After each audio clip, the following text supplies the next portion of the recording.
Hi, Assalamualaikum warahmatullahi wabarakatuh. Today we will present about the Animal Rules 1962 for the Food Law and Regulations. First, let me introduce the team members. First, my name is Muhammad Hilmi Hakim bin Khalidin. Second, Muhammad Hilman Hakim bin Azhar. Next, Ros Muhammad Syahmi bin Rohaizat. Then Muhammad Akil Hadif bin Muhammad Kamseh. And lastly, Muhammad Aiman Hakimi bin Muhammad Sabri. Okay, for the introduction, the Animal Rules 1962, this order makes provision for landing place, quarantine and license or certificates requirement related to the import and export of animals and birds. Animals or birds may be imported or exported by land only at landing place. The order also provides for the offences and penalties. In line with the purpose of the rules or law, the Department of Veterinary Service Malaysia have their own vision and mission, which is for the vision, a competent veterinary authority serving the animal industry for the sake of human welfare, and for their mission is provide quality veterinary services as an assurance for public health and sustainable livestock industry for the sake of human welfare. Now, I will continue with my slide about the function. Number 1 is requirement that all meat and livestock must be halal, safe and disease-free. Number 2, with the aim of preventing the occurrence or trauma or pain that can make the animal suffer. Number 3, for farming animal disease control, especially for the application process halal certificate for import meat. Okay, Assalamualaikum. My name is Ros Muhammad Syahmi bin Rohaizat. My matric number is 70-F21F2036. Now I will explain about 3 importance.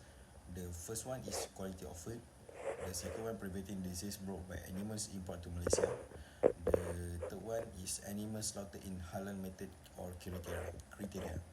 Okay, for the point for quality of food, the first one is assures consumer satisfaction and enjoyments. The second one promotes good health and nutrition. The last one for quality of food is builds trust and loyalty among consumers. Okay, for the preventing disease by animal import to Malaysia, the first point is protects public health and safety. The second one, reduce the risk of disease, outbreaks and epidemics. So the last one for preventing disease is safeguards local ecosystem and biodiversity. Okay, the last one is animal slaughter in limited criteria. For the point is the first one is respect religious belief and dietary restriction. The second one is ensures compliance with Islamic dietary laws. And last one is guarantees meat quality and hygiene standards. Okay, thank you. Based on this news, photo shows how illegal often revolve around ensuring food safety. It is a regulatory compliance. Food manufacturers must comply with a complex set of regulations governing production, packaging, and distribution. Compliance can be challenging, especially for small producers who may lack resources or expertise. And then globalization. With the globalization of food supply chain, ensuring food safety and regulatory compliance has become more complex. Different countries may have different standards and regulation, which leads to challenging in international trade.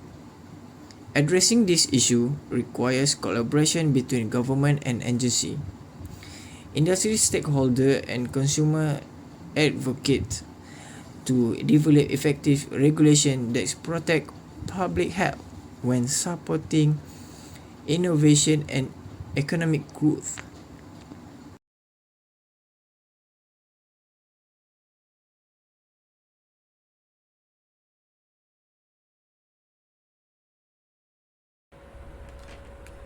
conclusion is very law or act that has been effort by the agency that has been held responsible is very important. This is because to avoid any bad action.